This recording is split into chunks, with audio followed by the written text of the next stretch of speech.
Chapter 49. Debbie Kay Plyburn. 1 week later, Ed pulled into Bluestone Camp, ready and raring to go. He dropped his gear on a bunk and greeted the new guide counselors that had come for orientation. Then he headed to the lodge to help the girl counselors carry their things to their cabin.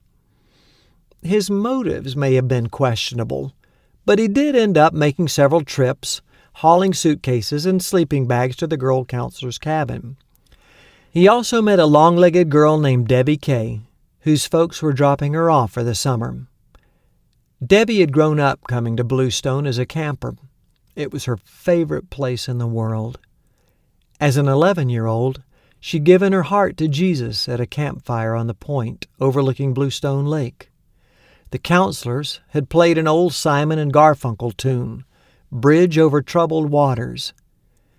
As the moon rose above the distant ridgeline, little Debbie's heart responded to the words, "When you're weary,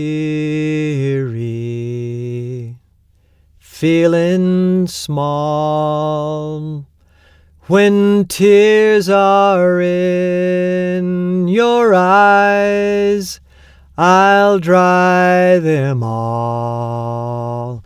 I'm on your side. Oh, when times get rough and friends just can't be found, like a bridge over troubled water, I will lay me down." Her counselor wasn't sure what to make of Debbie's tears, but her Savior understood and embraced her at that moment. She came to camp every summer after that until she got too old to be a camper. This summer, she was coming as a counselor for the first time. Although she didn't need any orientation, she threw herself into the week's activities, hiking, singing, and laughing heartily. She quickly made friends with all the counselors. She was thoughtful, sweet, and kind. To borrow one of her own phrases, she had a heart as big as Texas. It was obvious she also had a personal relationship with Jesus. Her Bible was well used. Bluestone Camp operated on a small group philosophy. A guy and a girl counselor would be mom and dad to a mixed group of 8 or 10 campers. They would build their home in the woods where the campers would cook out, play games, and have vespers. As it turned out, Patty, the program director, assigned Ed and Debbie to work together in Hogan's Sea for the first week. Ed was happy because he knew Debbie loved the Lord and because he thought the campers would love Debbie. They did. Together, Ed and Debbie planned each day's activities. They cooked breakfast over the campfire. Then they boiled water to wash the dishes. They carried buckets on their hikes to pick blackberries and turn them into campfire cobbler in the Dutch oven. They walked to the camp pool, where Ed performed his famous buzzard dive and amazed the kids by how far he could swim underwater. They made sassafras tea. They boiled crawdads. They sang around the campfire and spoke quietly of God's love. When the week was over, tears ran down cheeks as goodbyes were said. It had been the best week of Ed's life, and he was going to miss working with Debbie. To his surprise, Patty assigned Ed and Debbie to work together again the second week. Their friendship was growing deeper. They worked together like a hand and glove. It touched Ed to see how much Debbie loved the kids in their group and how much they loved her. He had to admit, there was something very special about her. Amazingly, Ed was assigned to work with Debbie for a third week in a row. It was now the hottest part of the summer, and fatigue was setting in, but Debbie's cheerful attitude and kindness didn't wane. One afternoon, their group signed up for a cookout. They collected their crate of food and headed to their campsite.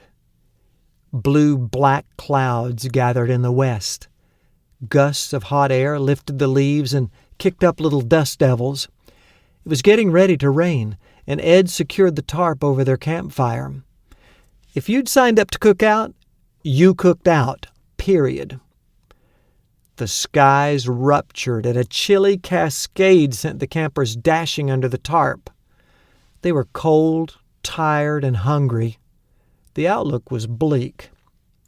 Ed ran out into the rain and gathered an armload of wet wood. Back under the tarp, he began to break it into smaller pieces, hoping for some dry heartwood he could use to start the fire. Just as a tiny flame was flickering to life, the bulging tarp filled to the brim and a small stream of water spilled over the side. It fell harder, splashing into the center of the fragile campfire. The campers, T-shirts clinging coldly to their backs, began to complain. They weren't having any fun.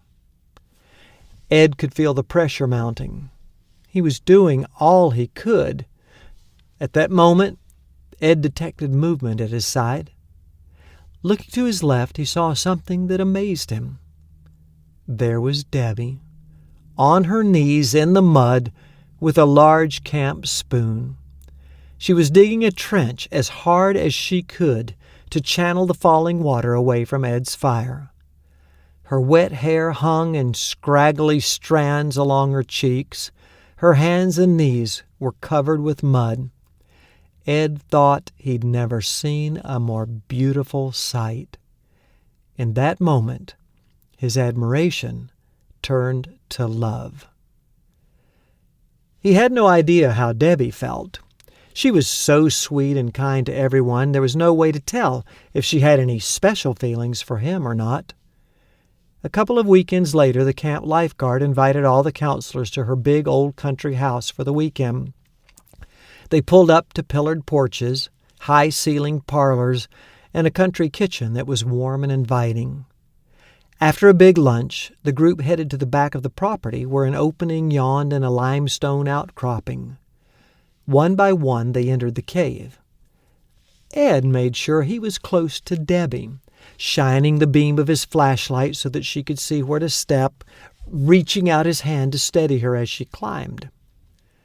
That evening, the group decided to spread their sleeping bags out on the upstairs porch. Again, Ed made sure his sleeping bag was close to Debbie's. He had something important to tell her, if he could just get up the nerve. The others laughed and talked until they began to drift off to sleep. Ed kept talking softly to Debbie until he was sure no one else was awake.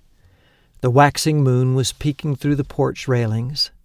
His heart was beating like a drum when he finally found the courage to speak what was on his mind. Debbie, I've really loved working with you this summer." "Me too," said Debbie quietly. "I suppose you'll be going back to a boyfriend after camp?" Ed forced himself to ask. His world hung in the balance of her answer.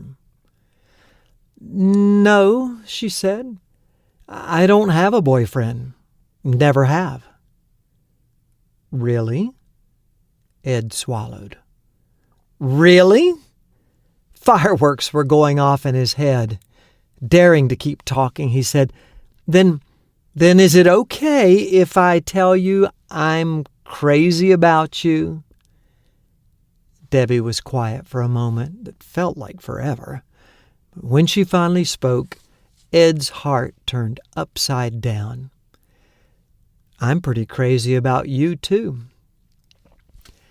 Ed doesn't remember sleeping for the rest of the night. He was in heaven. What was the name of that magical place? Union, West Virginia.